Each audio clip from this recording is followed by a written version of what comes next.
फिर एक नंबर 10 है, गोइंग प्लेसेज।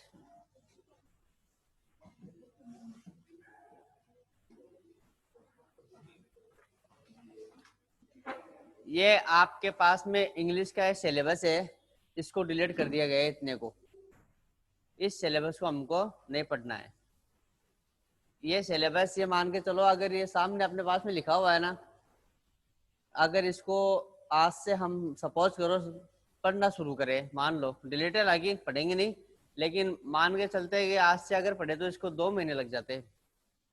तो इंग्लिश के अकॉर्डिंग आपके कम से कम 2 या 2.5 महीने का जो सिलेबस है वो डिलीट हो गया है। ठीक है। अब जब भी सिलेबस आप कोई भी बुक पढ़ रहे हो, कोई भी सब्जेक्ट पढ़ रहे हो, तो आपके माइंड में ये होना चाहिए कि भाई हमारे पास में कौन से चैप्टर को डिलीट किया है, कौन से टॉपिक को डिलीट किया है। वरना कई बार ऐसा हो जाता है कि जो डिलीट कर दिया वो भी याद कर रहे हो घर पे बैठ के। तो ऐसा काम मत करना। सबकी जो लिस्टिंग है ना, नोटबुक में रखो। जैसे इंग्लिश का सिलेबस है, इंग्लिश वाले में रखो ये। जब भी इंग्लिश को पढ़ने बैठो, इसको देखो कि क्या डिलीट किया है। कल को ऐसे नहीं कि जो डिलीट कर दिया है उसी को हम पढ़े जा रहे हैं, तो वो काम नहीं होना चाहिए।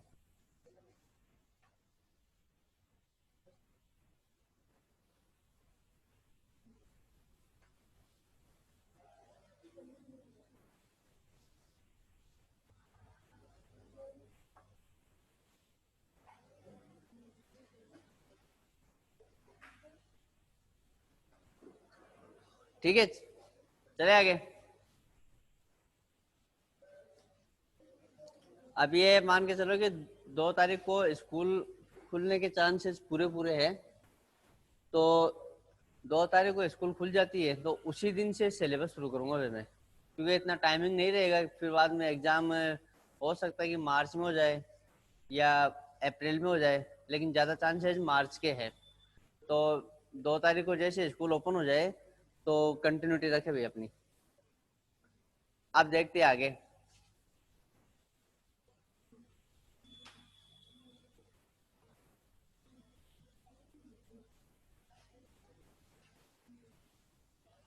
आपके जो बेनिफिट हुआ है वो रेनबो में हुआ है। रेनबो में ऐसे चैप्टर डिलीट किए गए हैं जिसमें आपके परेशानी हो सकती थी नंबर बनाने में। पोएम का मैटर है क्या? पोएम ही है ना?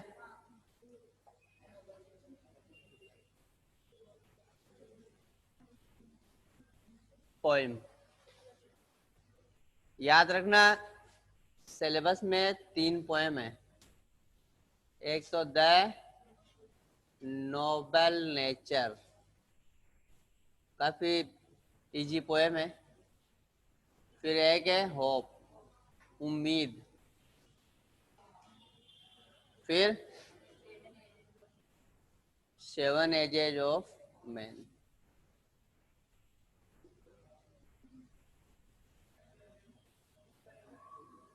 ये 3 पोएम है। कितने नंबर की है? 10 नंबर की पोएम है। इसमें क्वेश्चन नंबर 16 और 17 जो हमारे पास में एक स्टेंजा आता है, उस स्टेंजे में से क्वेश्चन दिए जाते हैं, हमें उनका आंसर लिखना होता है। बहुत आसान सा काम है, कोई दिक्कत नहीं है। ये दोनों 4 नंबर के, 2-2 नंबर के। और फिर एक क्वेश्चन नंबर 18 पेपर का, उसमें 3 क्वेश्चन होते हैं। होते तो 4 है, 3 क्वेश्चन हमें करने होते हैं और 6 नंबर के होते हैं, 2-2 नंबर वाले। तो इसका मतलब पोएम का मैटर कितने का है? 10 नंबर का है। और आपके सामने एक क्वेश्चन लिखे हुए हैं, 16, 17 और 18। ठीक है।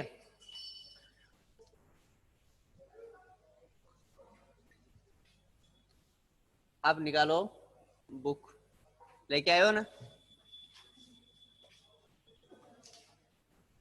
अरे लेके आए पीछे। कितने के है क्या? 3-4 है ना?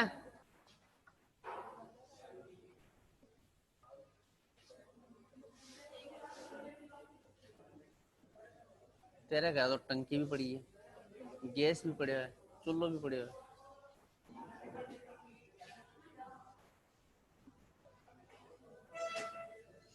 देखो पहले मैं आपको जो 7 एजेज है ये बड़ी पोएम है, ये पढ़ा रहा हूँ, समझना भाई एक बार इधर।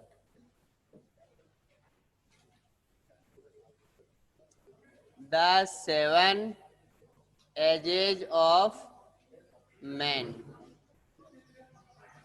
10th क्लास में जो भी पोएम हम पढ़ते थे उसमें हमें ये पता होना था कि भाई ये किसने लिखा है। यहाँ हमें इससे कोई मतलब नहीं है, हालांकि ये विलियम शेक्सपियर ने लिखा है, लेकिन हमें राइटर या पोएट के बारे में यहाँ जानने की जरूरत नहीं है, क्योंकि सीधा से यहाँ बात है कि स्टेंजा दिया जाएगा और स्टेंजे में से हमें क्वेश्चन को मतलब पुटअप करके आंसर ढूंढना होगा। 7 एजेज जो है अपनी लास्ट पोएम है, रेनबो बुक में मिलेगी ये, और इस अपने सिलेबस की सबसे बड़ी पोएम भी यही है। इसमें विलियम शेक्सपियर ने सबसे पहला क्वेश्चन बन जाता है कि कितनी अवस्था की बात की है, तो सीधी सी बात है 7 अवस्थाओं की बात की है। दूसरा इसमें क्वेश्चन बनता है कि सारे जो इंसान हैं, जो मैन एंड वीमेन है, उनको क्या बताया है, उन सबको इसने क्या बताया है, प्लेयर्स। क्या होता है प्लेयर्स? खिलाड़ी या फिर रोल को अदा करने वाला। प्ले यानी रोल अदा करना, ER लग गया, रोल को अदा करने वाला, ठीक है। तो सबको इसने क्या बताया है, प्लेयर्स बताया है। फिर पूरे विश्व की जो कंपैरिजन है वो किससे किया है, क्वेश्चन बनता है ये 2 नंबर का, कि शेक्सपियर ने पूरे विश्व का कंपैरिजन किससे किया है। अरे फर्स्ट या सेकंड लाइन में दे रखा है देखो, stage.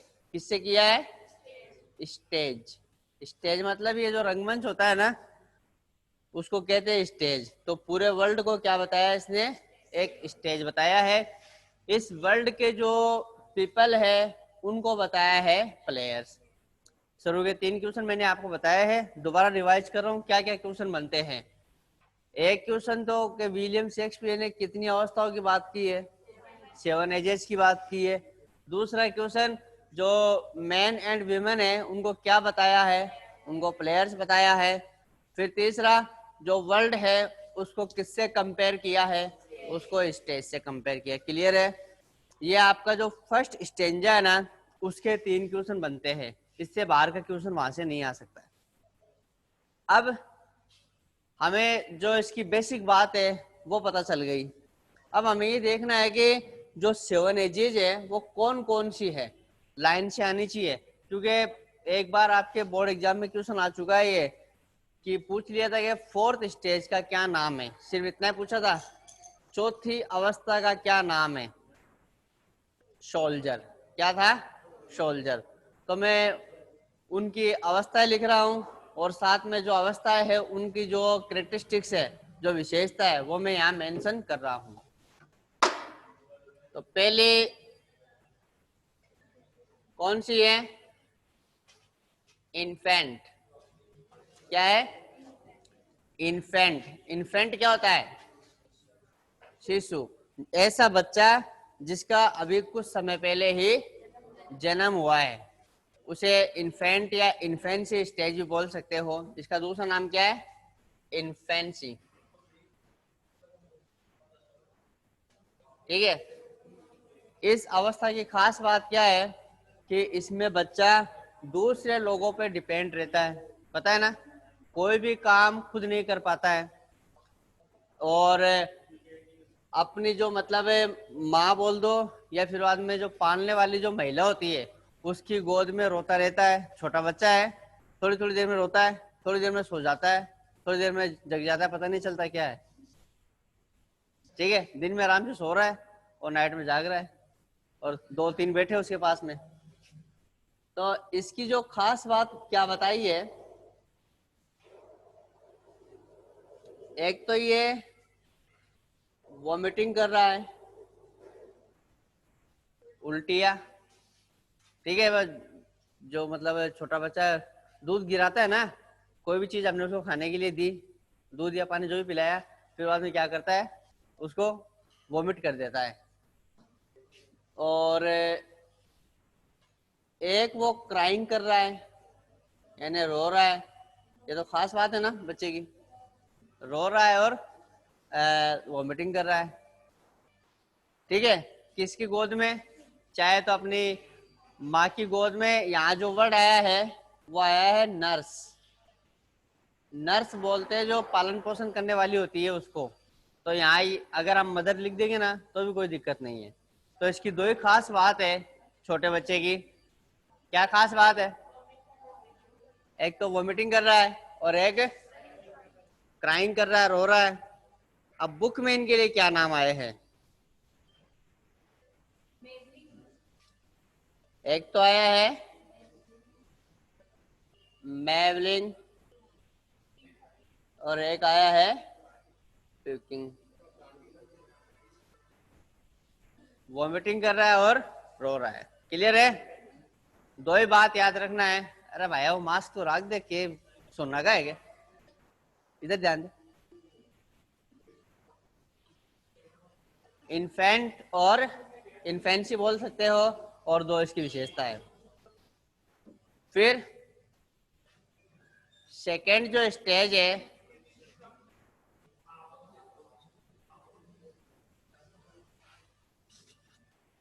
Whining school boy.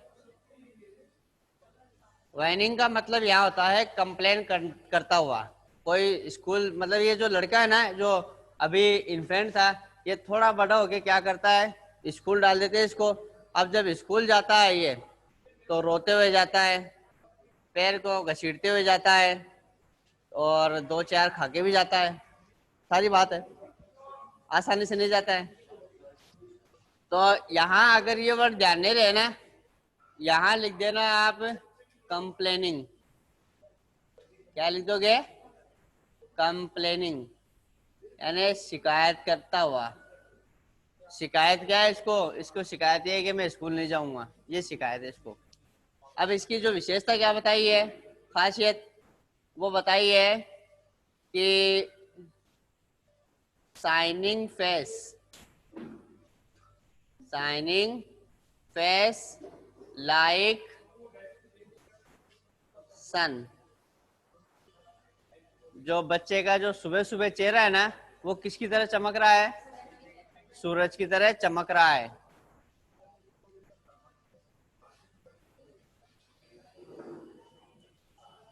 Creeping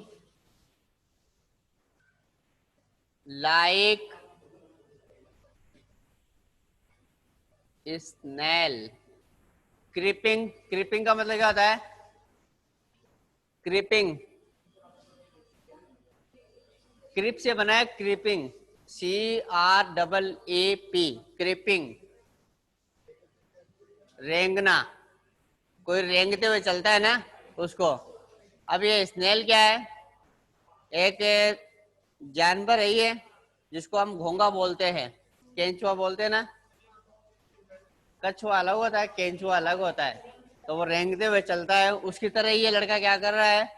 रेंगते हुए चल रहा है, मतलब पैरों को उठा नहीं रहा है, रोते हुए जा रहा है। और पैरों को एकदम से ऐसे चलते हैं ना, एकदम से धीरे धीरे।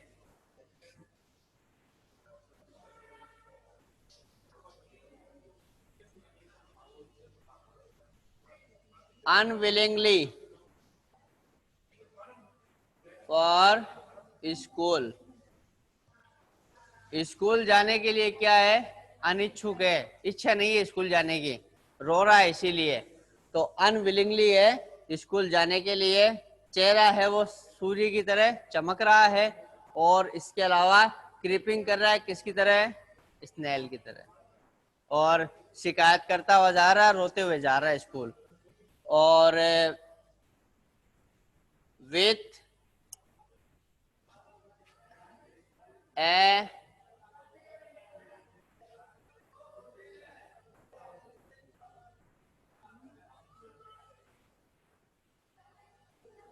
स्कूल बैग, स्कूल बैग साथ में ले रखा है।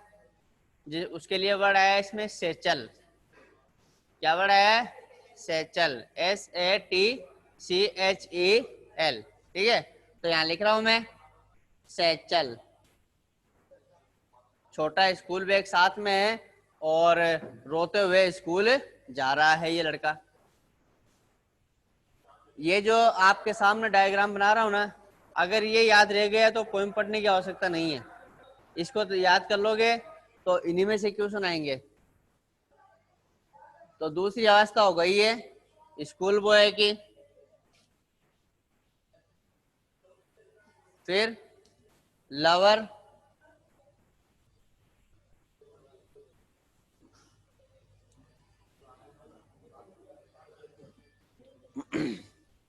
नॉर्मली जो स्कूल बॉय है ना, उसकी अवस्था शेक्सपियर ने 12th क्लास तक की बताई है, क्योंकि स्कूल का जो मैटर है 12th तक की होता है ना, उसके बाद में फिर कॉलेज का सिस्टम शुरू हो जाता है, इसलिए इसको 12th तक बताया है। फिर लवर में जो है ये थर्ड स्टेज है, इसमें साइन करता है। क्या करता है? साइन। साइन का मतलब आहे भरना। जब हम रोते हैं तो आहे जो निकलती है उसको, ये इसका जो मेन वर्ड है ना वो क्या है? साई। ये साई पढ़ा जाएगा। याद करो, एक वर्ड आता है साइन।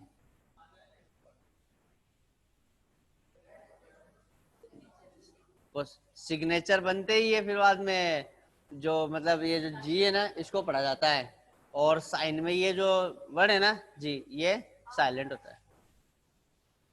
क्या बोल रही है?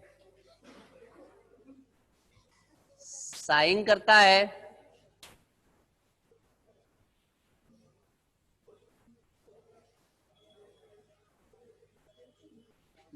Blood for age mistress. जो मिस्ट्रेस है, जो मिस्ट्रेस के लिए जो यहाँ ये जो वर्ड आया है वो जो बिलव्ड बोल सकते हैं उसको। क्या बोल सकते हो? बिलव्ड। अपनी जो प्रेमिका है उसकी मतलब यादों में ब्लाड वगैरह गाता है, दुखी गीत गाता है, उसकी प्रशंसा करता है। प्रशंसा भी उसकी आईब्रो की कर रहा है। ठीक है, इसमें वर्ड आया है आईब्रो, तो आईब्रो की प्रशंसा कर रहा है।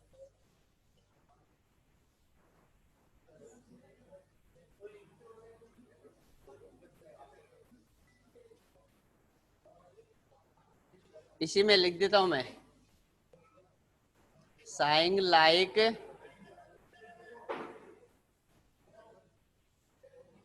फर्नेस। ये लिख देना इसमें आगे, साइंग, यानी जो साइन कर रहा है। फर्नेस का मतलब क्या होता है? ये जो भट्टी होती है ना आग की, इसको कहा जाता है फर्नेस। ये तीन अवस्था आ गई है।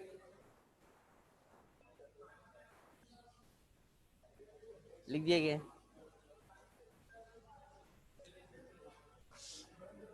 आगे फिर नंबर 4th स्टेज जो है उसको देखते हैं। सबसे इंपॉर्टेंट है, शायद लास्ट ईयर क्वेश्चन आ चुका है इसमें से, देख लेंगे वो।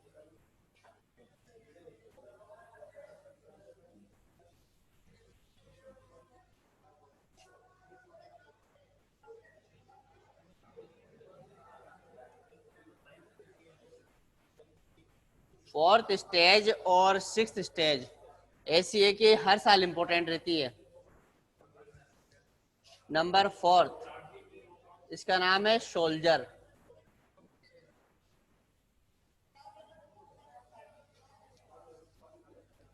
सोल्जर नंबर 4th है, जो लोअर स्टेज के बाद में आती है। इसमें देखो क्या करता है,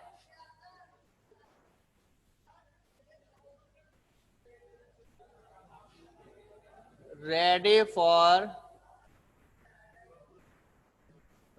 क्वारल, झगड़े के लिए तुरंत तैयार रहता है, तुरंत ही।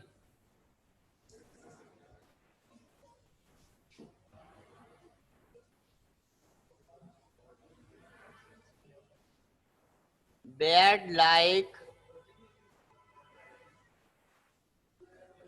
लेपर्ड।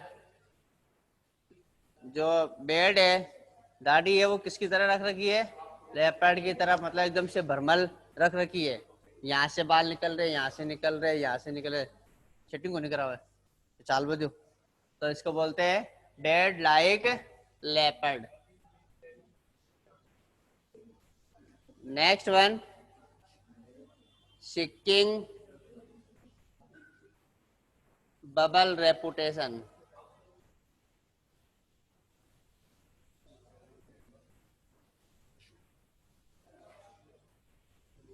काफी इंपॉर्टेंट बात है ये। Seeking bubble reputation. Bubble reputation, seeking का मतलब तो होता है चाहना, प्राप्त करने की इच्छा रखना। हम यहाँ इसके स्थान पे वांट भी लिख सकते हैं। वांट यानी भी क्या होता है, चाहना होता है।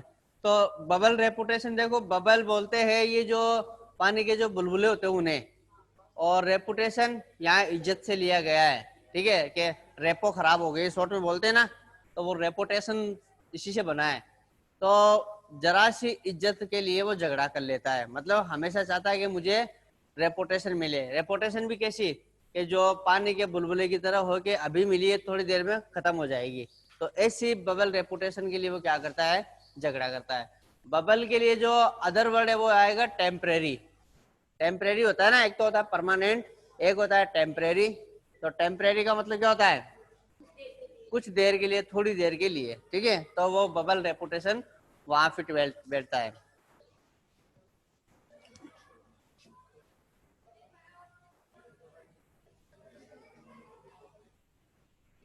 Jealous feeling. फीलिंग कैसी रहती है, जेलेस की रहती है, जलन की भावना रहती है हमेशा। मतलब औरों को देख के क्या है, जलने लगता है। तो हमेशा ये भावना इसमें पाई जाती है, जेलेस फीलिंग। बबल रेपुटेशन के लिए अपने जीवन को कभी कभी खतरे में भी डाल देता है। जीवन को खतरे में डालने के लिए एक वर्ड आया इसमें, वो है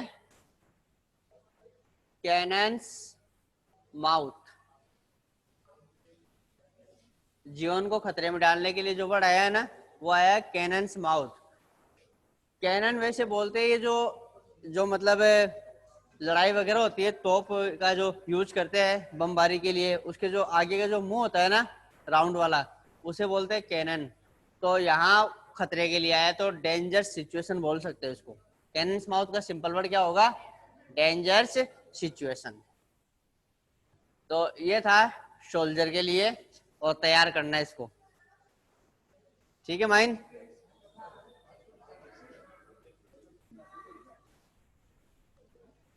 अब जाएगी 10th की तरह नहीं, तो ऐसे ऐसे पास हो जाएगी।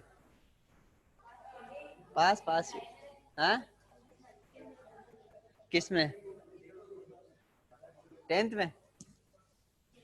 तो इसमें 60 या 55, इसमें आराम से।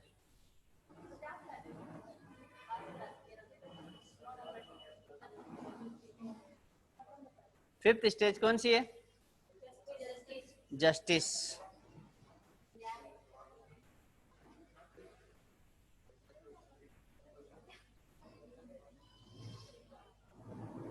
जस्टिस का वैसे मतलब क्या होता है, न्यायाधीश, न्याय करने वाला। यहाँ जस्टिस का यूज किया गया है जो अपने परिवार में जो मुख्य होता है ना, परिवार में उसी की बात चलती है। यहाँ जस्टिस से मतलब ये नहीं कि कोई न्यायाधीश कोई बैठा है, उससे मतलब नहीं है। परिवार में जो पेरेंट्स में जो भी आपके मतलब प्रमुख व्यक्ति है ना, उसके लिए इसका प्रयोग किया गया है यहाँ। अब परिवार में मान लो कि कोई काम हो रहा है, तो क्या हम परिवार के जो बड़े जो लोग हैं उनके बगैर कर लेंगे क्या? पहले उनसे हम क्या करेंगे, डिसाइड करेंगे, उनसे पहले डिस्कशन करेंगे। फिर अगर वो किसी बात में एग्री होंगे तो वो काम होगा, अदरवाइज नहीं होगा। तो उस स्टेज को क्या कहा है, जस्टिस कहा है। इसकी जो कैरेक्टरिस्टिक्स है वो है राउंड बेली। बेली का मतलब होता है पेट। जो तोंद होती है ना, ये क्या हो गया, बाहर निकल गया है रिश्वत खा के। मतलब ज्यादा जो वर्ड है यहाँ, कैपॉन। कैपॉन का मतलब क्या है, कंफ्यूज, बोल। नहीं, कंफ्यूज है क्या? तो क्या पूछ रही है, बोल तो सही ना, चेहरे पे तो है कि क्या की बुझ जाए।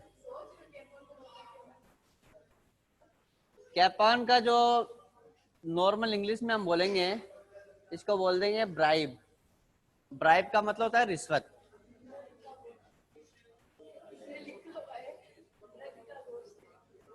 हाँ वो बात है कि मतलब गोश्त से लिए जो मुर्गा होता है ना, मोटा ताजा मुर्गा, वो मुर्गा खा खा के इसने क्या कर लिया है, अपने पेट को बाहर निकाल लिया है, इसलिए ये वर्ड क्या है, राउंड बेली।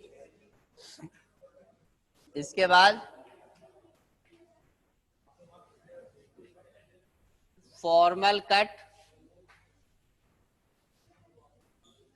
फॉर्मल कट, दाढ़ी जो है ना, फॉर्मल कट की रख रखी है, फैशन की रख रखी है। मतलब एज तो हो रही ज्यादा और दाढ़ी हो रही छोटी। एज ज्यादा हो रही, दाढ़ी क्या कर रहा है, छोटी रख रहा है।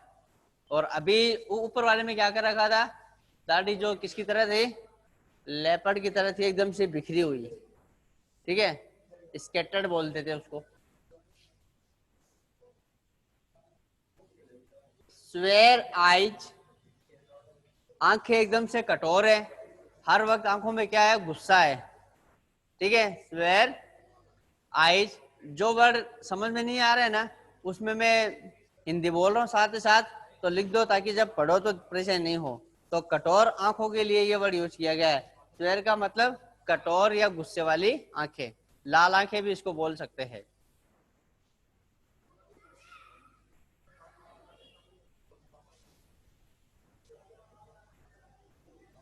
वाइज सच,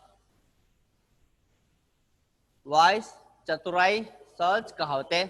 चतुराई वाली कहावतें कहता है, जब कोई मतलब डिसीजन करने आता है, डिस्कस करने आता है, तो उनको अलग अलग एग्जाम्पल देता है कि हमारे जमाने में ऐसे होता था, तो इसको वाइस सच बोलते हैं।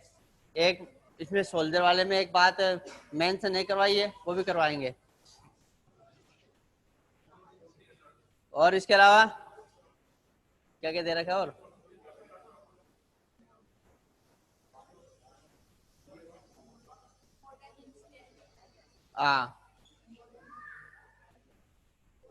मॉडर्न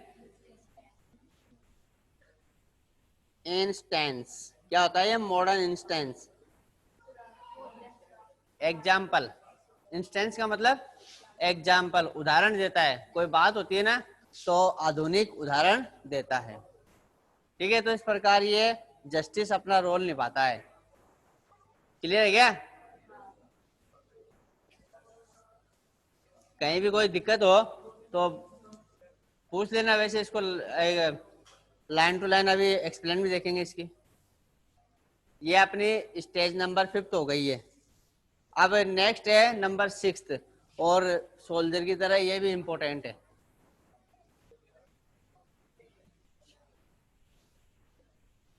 यहाँ तक जो व्यक्ति की एज है वो बताई गई है लगभग 50 साल। ये जो पांचवी है ना, लगभग 50 साल का व्यक्ति की एज बताई गई है। उसके आगे 50 के बाद वो है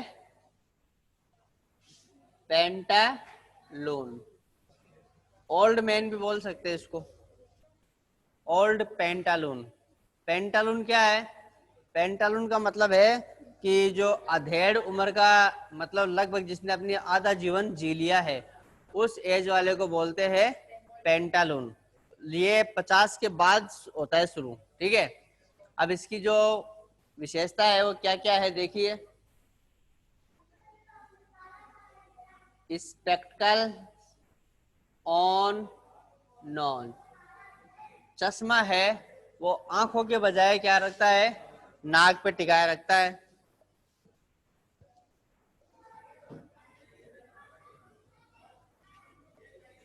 लूज हॉर्स, हॉर्स का मतलब जो सॉक्स होते हैं ना, जुराब बोलते हैं, मोजे बोलते हैं, उन्हें कहा जाता है लूज यानी ढीले। तो जवानी वाले जो सॉक्स थे वो अब क्या हो गए, लूज हो गए। अब भाई जवानी में क्या था, जो पैर एकदम बढ़िया थे तो उसमें एकदम से फिटिंग आते थे। अब जैसे थोड़ा सा एज ज्यादा हो गई तो वो सॉक्स क्या हो गए, लूज हो गए। ठीक है, फिर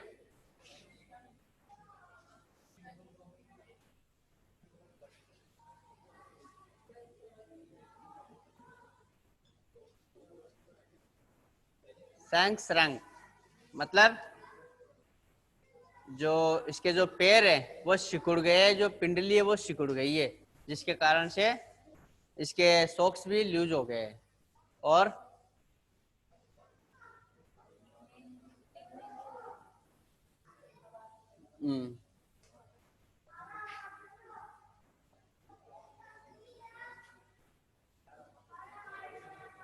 विस्लिंग साउंड, आवाज में से जो सीटी है ना उसकी आवाज आ गई, मतलब जिसको ये ब्रीथिंग प्रॉब्लम होती है ना, सांस लेने की जो शिकायत होती है, जब वो बोलता है तो ऐसा लगता है जैसे कोई सीटी बज रही हो, तो उसको विस्लिंग साउंड कहा गया है। नेक्स्ट वन,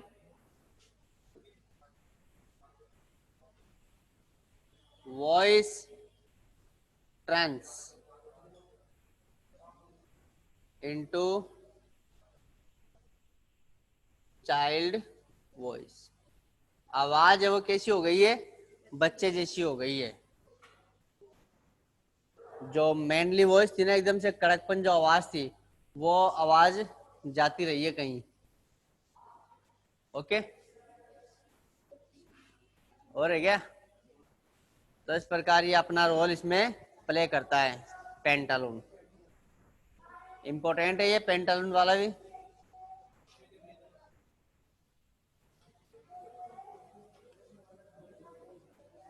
लास्ट जो स्टेज है इसकी,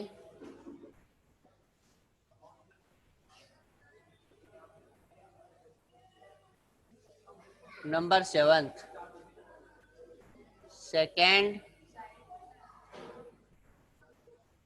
चाइल्डिशनेस, यानी दूसरा बचपन, लास्ट एज बोल सकते हैं इसको, दूसरा बचपन।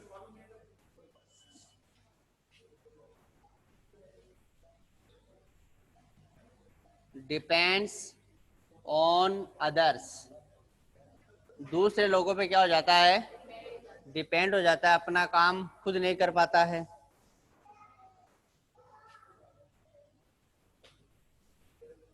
विदाउट टेस्ट, जो स्वाद है उसका पता नहीं चलता है। विदाउट आई साइट, आंखों की रोशनी है वो चली गई है।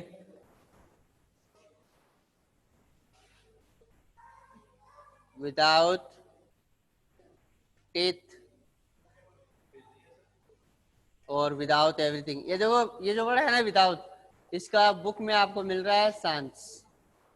साइंस का मतलब विदाउट के बिना। ओके,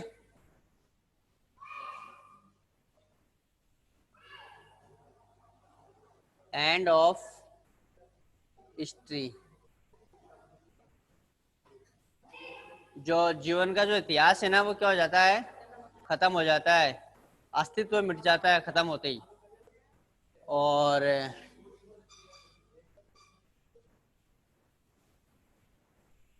ओब्लिवियन यानी टोटल मेमोरी लॉस,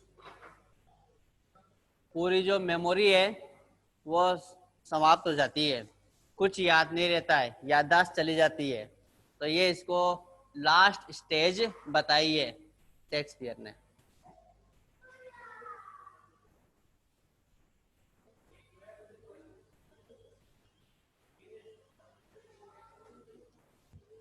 अब आपके सामने जो 7 अवस्था है और उनकी कैरेक्टरिस्टिक्स है, इनके बाहर से इसमें क्वेश्चन नहीं आता है। हमें मेन पर्पज हमारा क्या है कि क्वेश्चन सही होना चाहिए। तो क्वेश्चन सही होने के लिए सबसे पहले ये जो आपको मैंने इंडेक्स बना के दी है ये आपको आनी चाहिए। उसके बाद में जो लिखने का तरीका है वो बता दिया जाएगा। अब सातों में पहले कोई बात पूछनी है तो वो बताओ।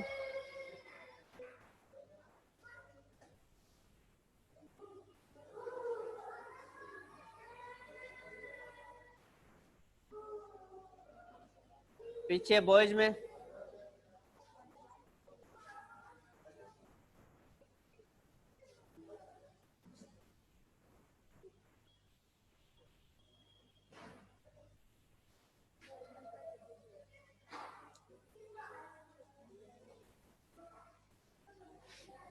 सबके समझ में आ गई?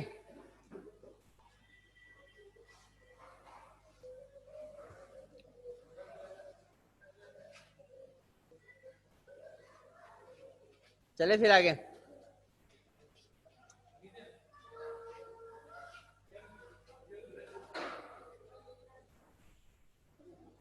होप की नोटिंग बना दूं? बना दूंगे होप की? इसको लेकिन ये जो लिख दी है तो इसको तैयार भी आजकल में कर देना। अगर इसको हम 3-4 बार लगातार पढ़ेंगे ना अच्छी तरह देख के, वो पढ़ने का तरीका मतलब ये नहीं है कि सेकंड चाइल्डिशनेस गर्दन ऊपर कर ली नीचे लिखा हुआ है सेकंड चाइल्डिशनेस, वो रटने वाली बात वो याद नहीं रहेगी। इसको अच्छे से देख के पढ़ो, लिख के पढ़ो, तब जाके समझ में आ जाएगी बात।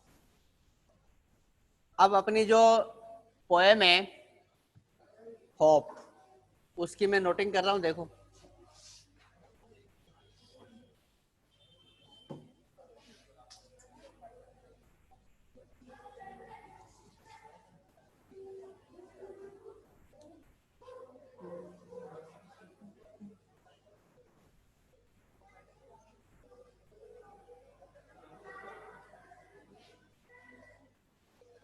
होप अर्थ क्या होता है?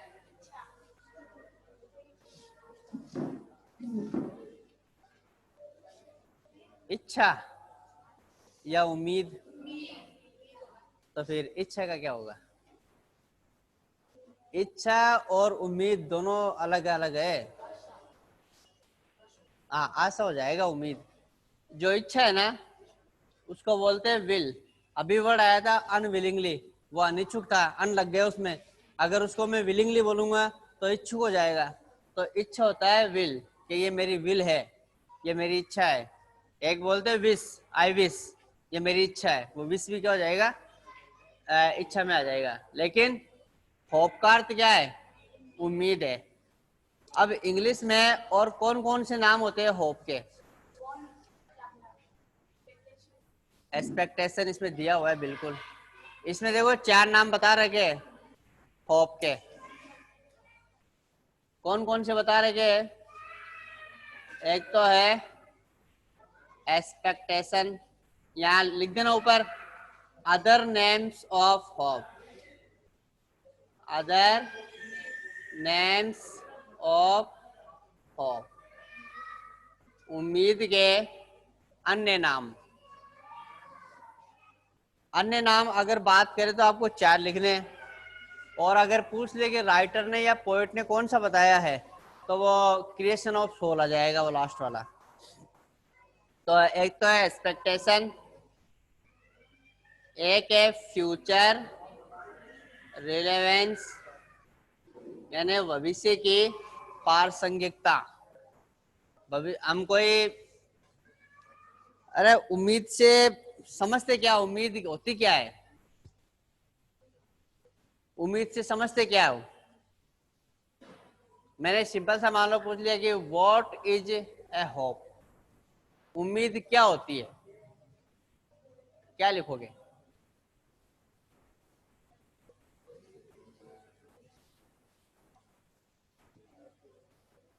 अभी मैंने एक बात बताई कि 2 नवंबर से स्कूल खुल जाएगी, क्या ये उम्मीद नहीं है क्या? उम्मीद एक ऐसी चीज है जो इंसान के अंदर से नकारात्मक भावना को मार देती है। जो हमारे अंदर नेगेटिविटी फीलिंग आती है ना, उससे क्या कर देती है, ये किल कर देती है, मार देती है। फॉर एग्जाम्पल कि कोई इंसान मान लो कि चाहे कितना बीमार हो, अदर लोग सोच रहे हैं कि ये खत्म हो जाएगा, नहीं बचेगा, लेकिन जो घर के लोग हैं ना उनको उम्मीद रहती है, लेकिन फिर भी वो क्या करते हैं, अलग अलग हॉस्पिटल में उसको ले जाते हैं, क्योंकि उन्हें क्या रहती है, उम्मीद रहती है इस चीज की। लेकिन जो आस पड़ोस वाले क्या सोचते हैं कि भाई वो ज्यादा बीमार हो रहा है, हो सकता है कि 1-2 दिन में खत्म हो जाए। क्या घर वाले सोचते हैं कि ऐसा? वो नहीं सोचते। वो क्या करते हैं, इस हॉस्पिटल में ले गए, किसी ने आके बोल दिया भाई वो डॉक्टर अच्छा वहां ले गए, तो ये उनकी उम्मीद ही तो है ना। हर स्टूडेंट, मान लो कि गवर्नमेंट की तैयारी कर रहे 3 लाख लोग, 3 लाख लड़कों ने फॉर्म भरा है और पोस्ट है सिर्फ 1,000, तो 3 लाख में से सिर्फ कितने बैठेंगे, सॉरी कितने लोग सेलेक्ट होंगे, 1,000। लेकिन वो 3 लाख ने फॉर्म भरा है, उनको भी तो उम्मीद है ना कि हम लग सकते हैं। लगना या नहीं लगना वो बात की बात है, लेकिन उन्होंने अपने अंदर क्या किया है, उम्मीद जो होप है वो बताई है। या ऐसा बताया गया है कि जिस इंसान के अंदर होप नहीं होती है, उम्मीद नहीं होती है, उस इंसान का कोई अस्तित्व नहीं होता है। आप चाहे कोई भी बात सोच के देख लो, कुछ भी आप यहाँ जो बैठे हो अभी, आप क्यों बैठे हो, उम्मीद में बैठे हो, इस उम्मीद में कि भाई इंग्लिश में अच्छे नंबर बन जाए, 12th में हम अच्छे से नंबर से पास हो जाए। ये क्या है, उम्मीद है। ये हर चीज उम्मीद पे डिपेंड है, हर चीज। और जो उम्मीद रखता है और अपने अंदर जो पॉजिटिविटी रखता है, वो एक दिन जरूर सक्सेस होता है। और जो इंसान नेगेटिविटी रखता है, नकारात्मक भावना रखता है, उससे दूरी बनाने के लिए कहा गया है। तो ये जो पोएम है होप, इसमें यही बताया गया है कि इंसान को जिस, इसमें देखो एग्जाम्पल किस किस के दिए गए, एग्जाम्पल इसमें बर्ड्स के दिए गए, पक्षियों के, एनिमल्स के आए हैं, और इसके अलावा जो ट्रीज है, फ्लावर है, इन सब के एग्जाम्पल आए कि जो कोई एक चिड़िया है वो उड़कर जाती है, किस उम्मीद में कि कहीं उसको खाना मिल जाए। क्या उसको पता है कि भाई कहाँ खाना मिलेगा, कोई पता नहीं है, लेकिन उसको उम्मीद है कि मुझे खाना मिलेगा, इसलिए वो क्या करती है, जाती है उम्मीद में। तो उम्मीद इंसान के अंदर होनी चाहिए। 10th में एक चैप्टर आपके आया था रिस्क पोएम, उसमें बताया कि हर चीज में रिस्क है। उसी प्रकार से इसमें बताया कि हर चीज में उम्मीद है, बगैर उम्मीद के कोई काम नहीं होता है। अगर आपके अंदर उम्मीद है तो आप आगे बढ़ोगे, अगर आपके अंदर उम्मीद ही नहीं है तो किसी हाल में आगे नहीं बढ़ सकते हो। तो ये चैप्टर अपने एक पोएट है झुंझुनू की, क्या नाम आ रहा है उसका, अग्रवाल कुछ है, देखो नीचे, राजन।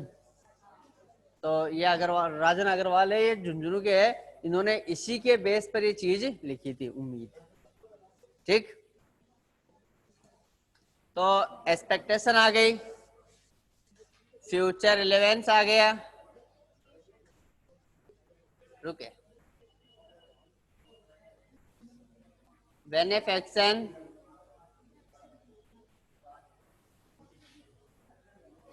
मेजर ऑफ बेनिफिक्शन है ये,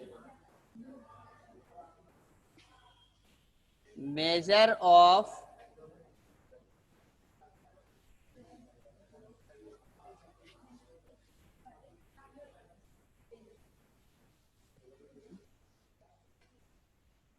major of benefaction, benefaction spelling देखना फिक्शन की,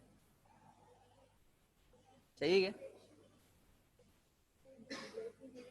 BENE FACT,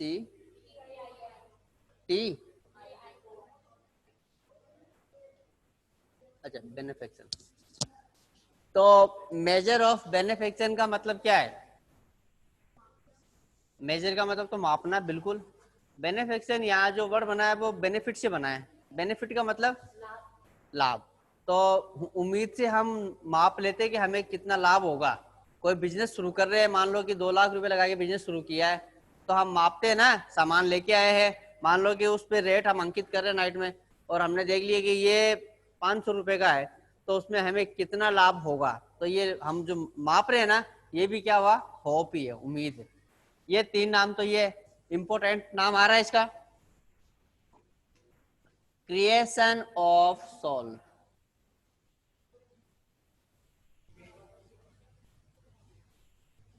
आत्मा की रचना। ये किसने बताया है, अकॉर्डिंग टू पोइट, इंपॉर्टेंट बात है ये। क्वेश्चन बन सकता है कि कवि के अनुसार होप क्या है, तो वहां आपका जवाब बनेगा क्रिएशन ऑफ सोल। ठीक है, अगर अदर नेम पूछे तो चारों नाम की इस तरह चाहे इंडेक्स बना दो, काम सही है, कोई दिक्कत नहीं है। कि other names of hope are, चारों को इस तरह से लाइन से लिख दो, प्रॉपर सही है, 2 नंबर बन गए।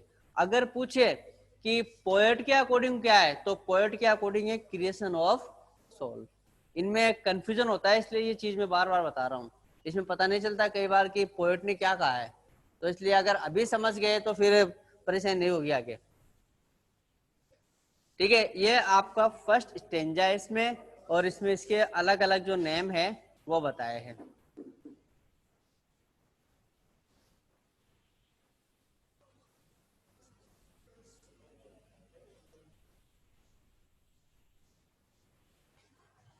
आगे देखते हैं।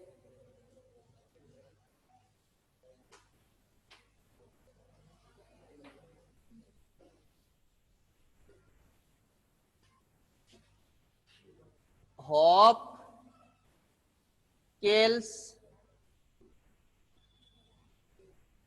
negativity inside.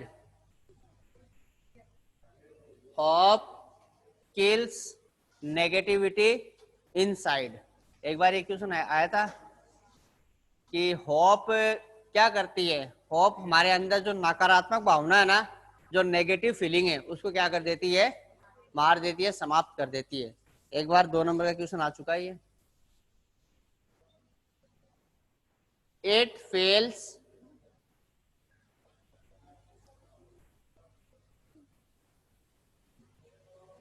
क्वाइट एंड काम। ये हमारे अंदर शांत और उदारता भर देती है, हमें शांत कर देती है।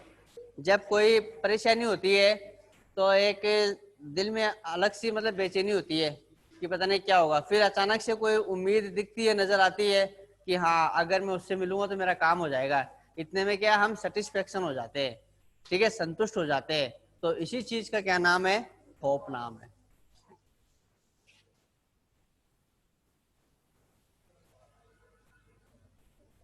एनलाइटेंस, एनलाइटेंस का मतलब है रोशन करना। क्या होगा, रोशन करना। Our enlightens the gloomy ways of life। क्या अर्थ निकल रहा है इसका,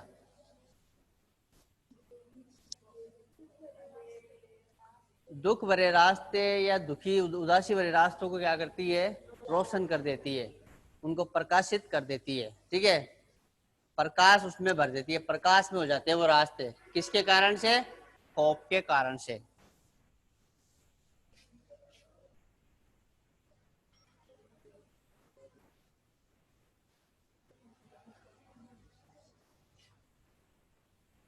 gives pleasuresome and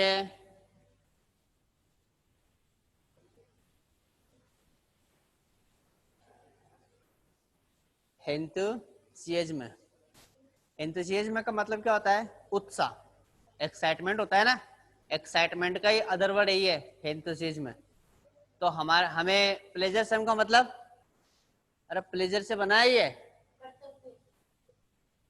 प्लेजर सम आनंदित, खुश।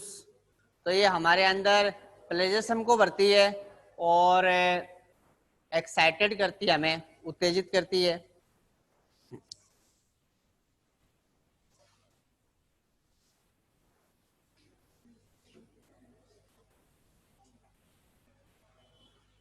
Birds fly in the hope of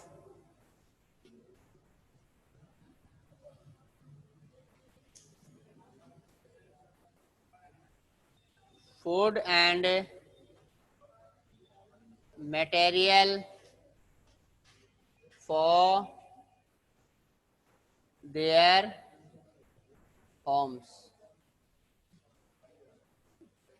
क्या अर्थ हो रहा है इस लाइन का जो लिखा है अभी,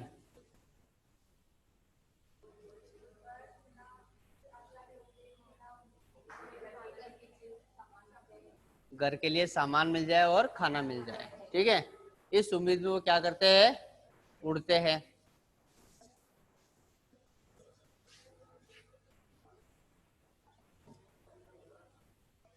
trees fall their lives in the hope of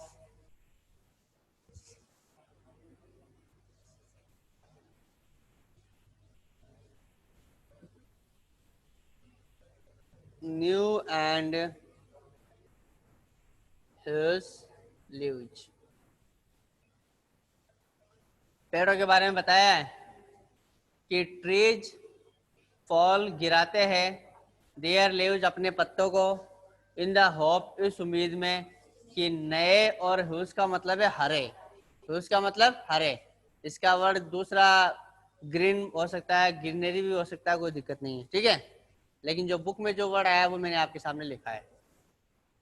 तो इस उम्मीद में अपने पत्ते गिरा देते हैं कि एक दिन इनके नए पत्ते आ जाएंगे।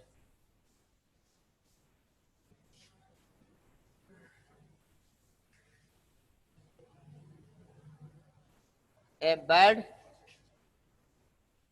Stage on the branch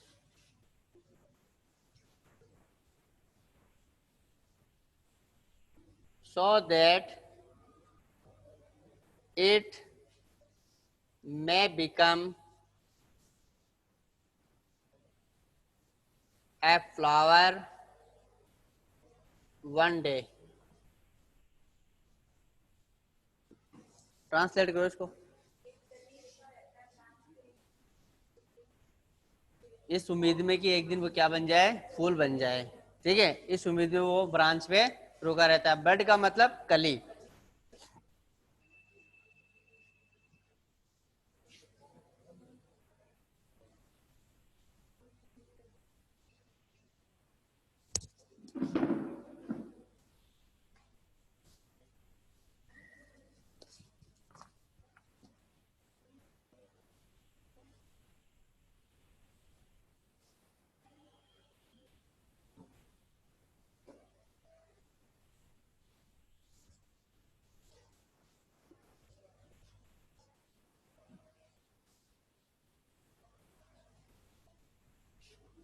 it feels ये भरती है, फ्रेशनेस यानी ताजगी, एंड वार्म ये हमारे अंदर ताजगी भरती है, और गर्माहट मतलब उत्तेजित, ये जो वर्ड आया था ना अभी, ये एंथुसिज्म, उत्तेजना आ जाती है हमारे अंदर किसी काम को करने की, जैसे उम्मीद हमें दिखती है।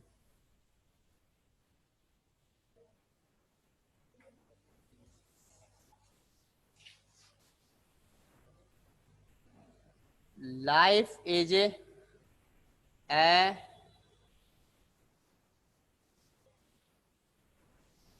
डेरिवेटिव फंक्शन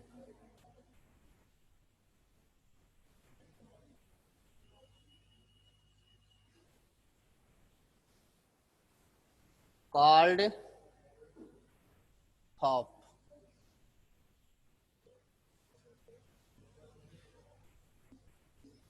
क्या है इसका ट्रांसलेट?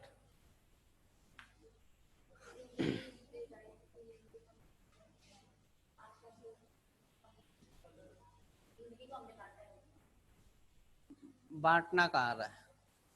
फंक्शन तो काम है, फंक्शन का अर्थ क्या होता है, काम या कार्य। डेरिवेटिव का देखो अभी बता रहा हूँ, लेकिन लास्ट तक ध्यान में नहीं रहेगा।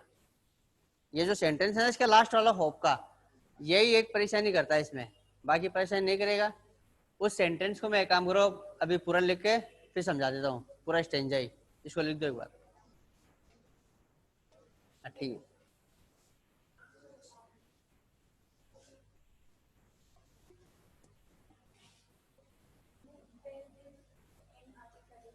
Freshness and warmth, WARMTH। तो एक इसका लास्ट वाला जो स्टेंजा है ना, वो समझ लो एक बार।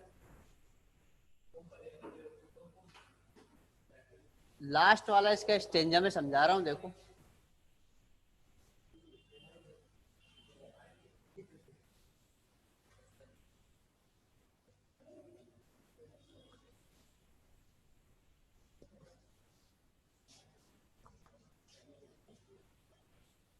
ये इसकी फर्स्ट लाइन है लास्ट वाले स्टेंजा की। Hope max life go on. Life is a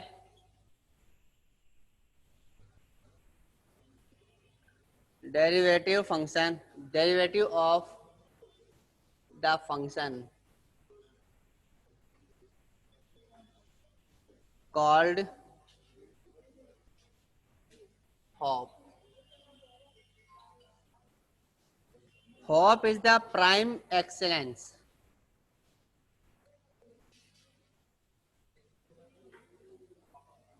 Prime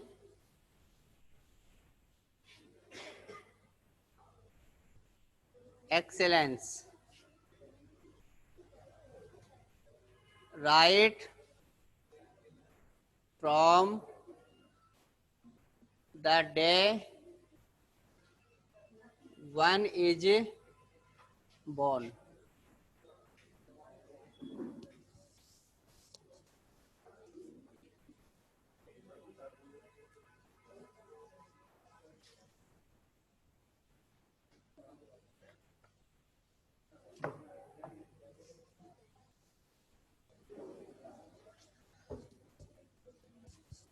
ये 4 लाइनें हैं और ये मान के चलो अगर इनमें से क्वेश्चन बनता है तो गलत होने के चांस ज्यादा रहते हैं। तो इसको मैं समझा रहा हूं। Hope makes life go on. Go on का मतलब जारी रखना। तो उम्मीद से जीवन है वो जारी रहता है। उम्मीद से जीवन क्या है, आगे चलता रहता है, जारी रहता है। ठीक है। Life is at derivative of the function called hope. अब इसमें जीवन एक डेरिवेटिव है कार्य का, जिसे उम्मीद कहते हैं। इसका मतलब ये जो डेरिवेटिव वर्ड है ये हमारे बुक में दे रखा है, देखो। इसमें जो ग्लोसरी में ना ये बता रखा है, a security with a price that is dependent upon or derivative from assets. मतलब कोई सिक्योरिटी होती है जो कि हम कोई पैसे वगैरह में खरीदते हैं। जैसे सपोज करो कि आपको लग गया है कि आपकी जान को खतरा है। ठीक है। अब आप क्या करोगे, किसी को पैसे दे के बोलोगे यार मेरा ध्यान रख, तू यहाँ बाहर खड़ा हो जा, तू मेरा ध्यान रख। अब आप जो अंदर हो ना, आप तो हो लाइफ। आप तो क्या हो, लाइफ। जो ध्यान रख रहा है ना वो है ये होप। उसको क्या कहा गया है, डेरिवेटिव फंक्शन। नहीं समझे? इसमें बताया कि life is a derivative function called hope. यानी ये लाइफ एक ऐसी चीज है जो मतलब उम्मीद इसका एक सिक्योरिटी का रूप निभाती है। अब क्वेश्चन बनता है कि जीवन की डेरिवेटिव फंक्शन क्या है, यानी जीवन की सिक्योरिटी क्या है। जवाब बनेगा होप। जीवन की सिक्योरिटी क्या है, होप है। यानी जीवन पूरी तरह से इसी पे डिपेंड है। बिना होप के कुछ नहीं हो सकता। सिंपल सी याद रख लो कि या तो कि इसको जीवन की सिक्योरिटी बताया है, किसको, होप को, या जीवन का दूसरा रूप बताया है, किसको, होप को, या फिर बाद में आप बोल सकते हो कि जीवन को कंप्लीटली किस पे डिपेंड बताया है, होप पर। ये तीनों लाइन है इसकी। नहीं समझे क्या नटरी? अरे ये जो वर्ड है ना डेरिवेटिव, इसका आप याद रख लो या तो सिक्योरिटी। एक मैथ्स में आता है कुछ, कौन सा टॉपिक है वो,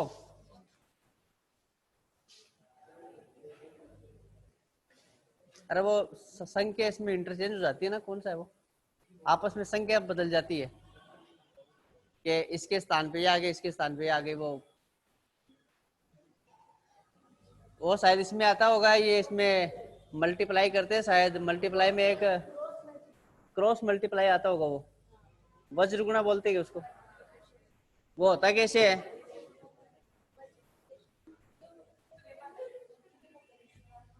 ये एक तरीका शायद मैथ में होता है क्या ये? तो वज्र गुणा जो होता है ना, कि ये इससे जुड़ा हुआ है, ये इससे जुड़ा हुआ है, उसी प्रकार जीवन भी किससे जुड़ा हुआ है, होप से जुड़ा हुआ है। ठीक है, hope is the prime excellence, hope is the prime excellence right from the day one is born. उम्मीद एक प्राइम का मतलब मुख्य, एक्सीलेंस का मतलब शानदार, बढ़िया। उम्मीद एक मुख्य धारा है एक व्यक्ति के लिए, और ये कब से शुरू होती है, right from the day one is born. कोई व्यक्ति जिसका जब से जन्म हुआ ना, तब से क्या हो जाती है, शुरू हो जाती है। बच्चा हुआ है और रो रहा है, किस उम्मीद में, कि मुझे दूध मिल जाए, उम्मीद ही है ना वो। तो ये जीवन से शुरू हो जाती है, और ये जीवन की एक मुख्य धारा है ये। ठीक है, तो ये आपकी उम्मीद के बारे में था। 2 पोएम आपकी तुरंत पूरी हो गई है। अब इनमें कोई बात पूछनी है या सिलेबस से रिलेटेड कोई बात पूछनी है तो पूछ लो। हैं? क्या बोला है?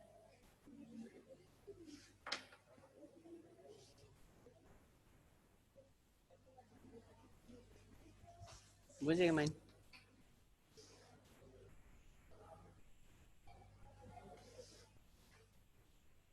अब एक पोएम और है, कौन सी है, द नोबल नेचर। उसके बारे में बता देता हूँ, 5 मिनट का काम है, उसमें ज्यादा नहीं है। ये पोएम वाला मैटर एक ही दिन में बता के मैं ये बताना चाह रहा हूँ आपको कि 10 नंबर बनाना कितना आसान है इसमें। इनमें 10 में से 1 नंबर भी नहीं कटना चाहिए। ओ, हो कौन बोली हो?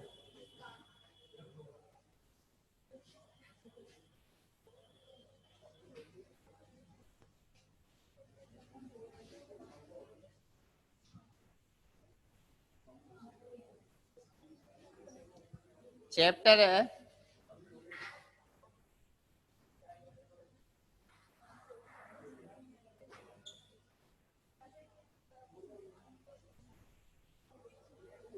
The Nobel nature. नेचर का मतलब पता है,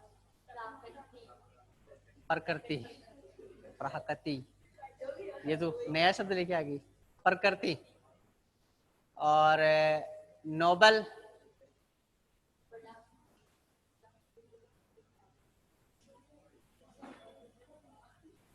अगर इसको नोबल प्राइज समझ रहे हो ना तो ये गलत है। वो जो नोबल प्राइज है ना, वो ऐसे लिखा जाता है, नोबेल।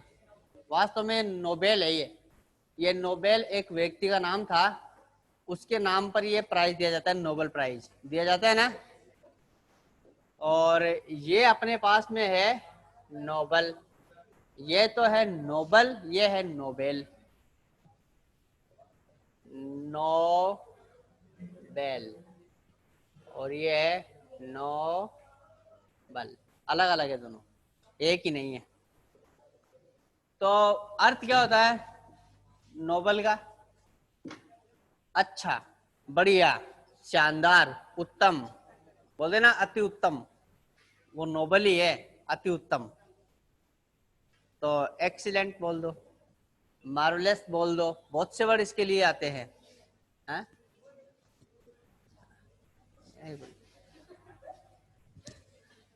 तो बढ़िया, नेचर।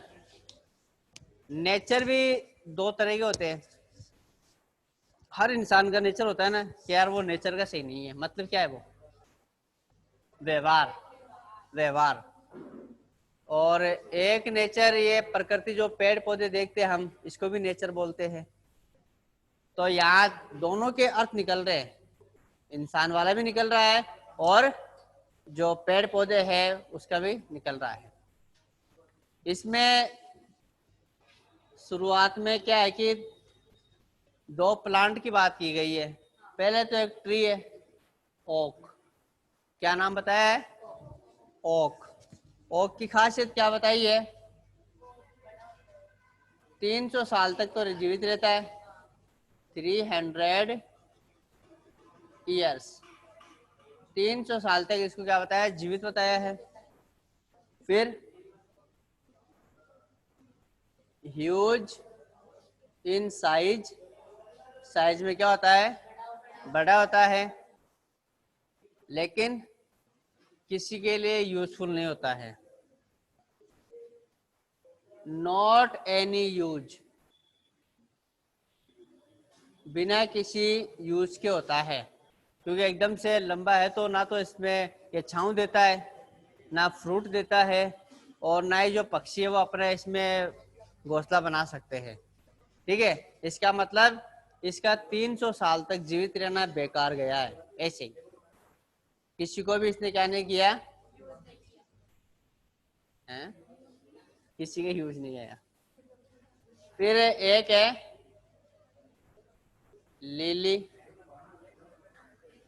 ये लिली वो कलर वाला नहीं है, नीली, ये लिली लिली।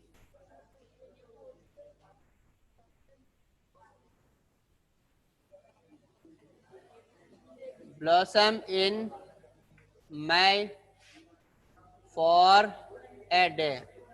आप पीछे,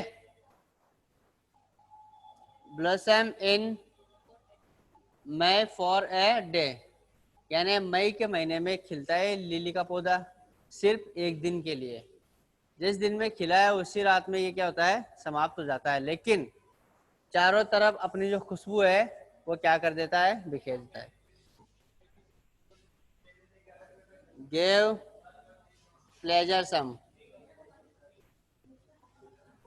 लोगों को खुशी देता है, एंड हैप्पीनेस, और लोगों को क्या करता है? ये खुश रखता है। वर्ड भी आया है शायद, एंड फ्लावर ऑफ लाइट आया है ना,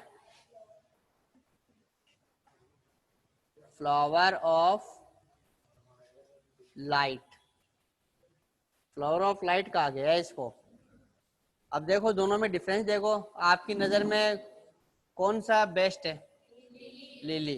हालांकि लिली कितने समय तक रहा? मात्र एक दिन के लिए। और ओक कितने रहा?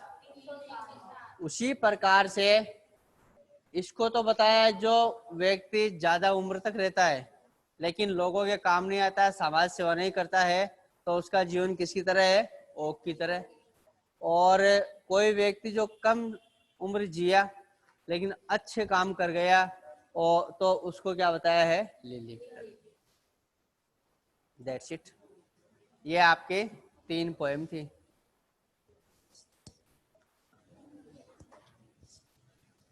अब आगे जो, अगर 2 तारीख से स्कूलें चालू हो गई तो ठीक है, वरना मैं सिलेबस शुरू कर दूंगा अगला जो ट्यूसडे है ना उसमें। ठीक है, तो बुक अपनी लेके आनी है बराबर।